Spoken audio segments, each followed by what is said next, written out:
वालेकुम, मैं हूं आलिया अली। आप देख रहे हैं मेरा चैनल। डॉक्टर वर्दा ने कत्ल से पहले बहुत मज़ामत की थी, जिनसी ज्यादती का दावा जी। डीएनए रिपोर्ट में आखिर क्या कुछ निकला है? डॉक्टर वर्दा का बाकायदा सौदा किया गया। सौदा करने वाली कोई और नहीं, उनकी वो क्लोज दोस्त थी जिनके पास उन्होंने इतना एतबार करके सोना रखवाया था।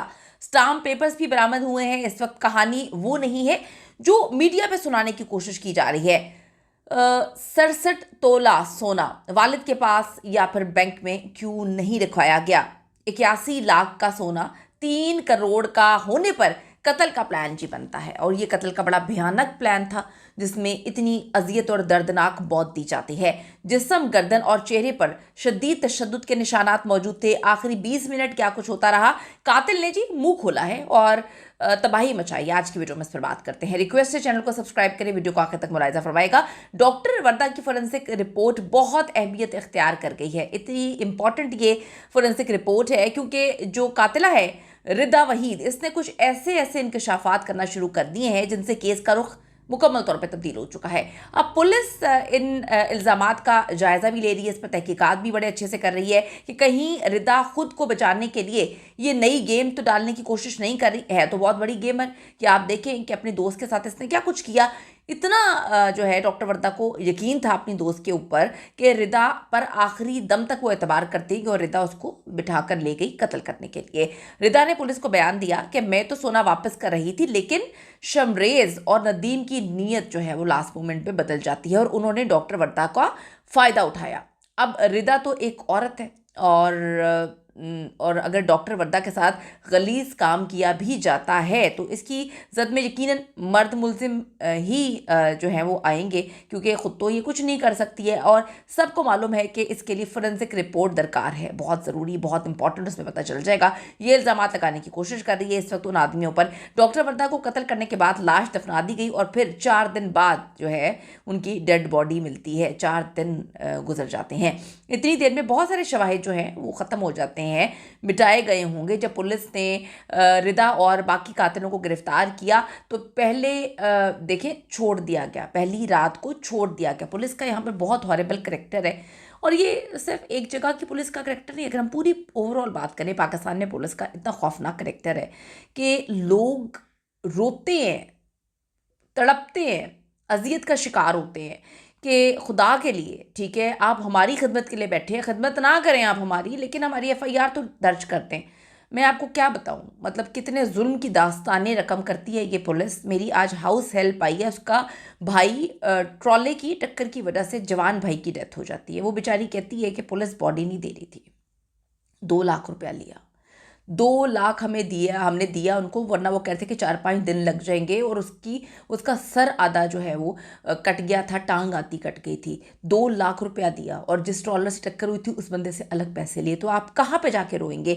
बार बार फैमिली ये बात बोल रही है यहाँ पर कि पुलिस ने पहले पकड़ के छोड़ दिया और उससे पहले हम बताते रहे हैं कि इसकी दोस्त ने ये सब कुछ करवाया होगा। बचाया जा सकता था डॉक्टर जो है वर्दा को, लेकिन पुलिस जो है हाथ पे हाथ रख के बैठी हुई थी और पुलिस ने पैसे खाए हुए थे, ये क्लेम कर रहे हैं।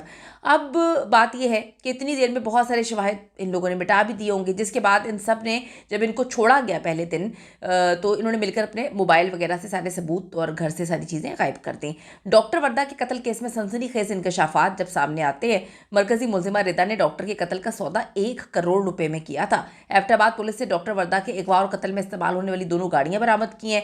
पुलिस ने कहा है कि मरकजी मुलजिमा रिदा ने वर्दा के कत्ल का सौदा किया था और बहुत सारी चीज़ें इस वक्त सामने आई हैं कि वर्दा के जेवरात बैंक में जमा थे और 50 लाख रुपए इस पर कर्ज भी लिया गया था। पुलिस ने मुलजिमा रिदा जदून के खानदान की 5 दुकानें, उसके मियाँ की 5 दुकानें सील की हैं। मियाँ बार बार बोल रहे मेरा कोई कसूर नहीं है और ये बोलती है कि मेरे मियाँ ने कहा था कि तुम अभी जो है वो जेवर वापस ना करो। पोस्टमार्टम रिपोर्ट के मुताबिक डॉक्टर वर्दा की मौत दम घुटने के बायस हुई थी। गर्दन की हड्डी टूटी हुई है, जिससे मालूम होता है बड़ा इस पर जुल्म किया है। और ये कहती है कि जी हमने तुम्हें तो सिर्फ एक घूसा मारा था, मुक्का मारा था और हमने तो उसे कत्ल नहीं किया, मैंने तो उसका दम घुट के उसे नहीं मारा है। तो उनकी हड्डी टूटी हुई है पोस्टमार्टम के मुताबिक। दाएं कंधे, दाएं बाजू, दाएं हथेली पर खराशें पाई गई हैं। आंखों पर बड़ी सूजन थी, नाक से खून बहने के शवाहिद है। पोस्टमार्टम रिपोर्ट में जो है वो बहुत खौफनाक चीज़ें सामने आई हैं। अब देखें, ये माजत 67 तोला सोना था, अमानतन रखवाया गया था और फिर ये सारी की सारी गेम होती है। अब पुलिस इस बात की भी तहकीकात करी है कि डॉक्टर वर्दा के पास जो मौजूद जेवरात हैं उसके बारे में किस किस को मालूम था, उसका किस किस को इल्म था और ये सोना उन्होंने अपने वालिद के पास क्यों नहीं रखवाया। डॉक्टर वर्दा ने जो रिदा वहीद है उससे कर्ज भी लिया था, ये दावा किया है रिदा ने, और उससे 81 लाख के लिए डॉक्टर वर्दा ने 67 तोला सोना रिदा के पास जो है वो रखवाया था।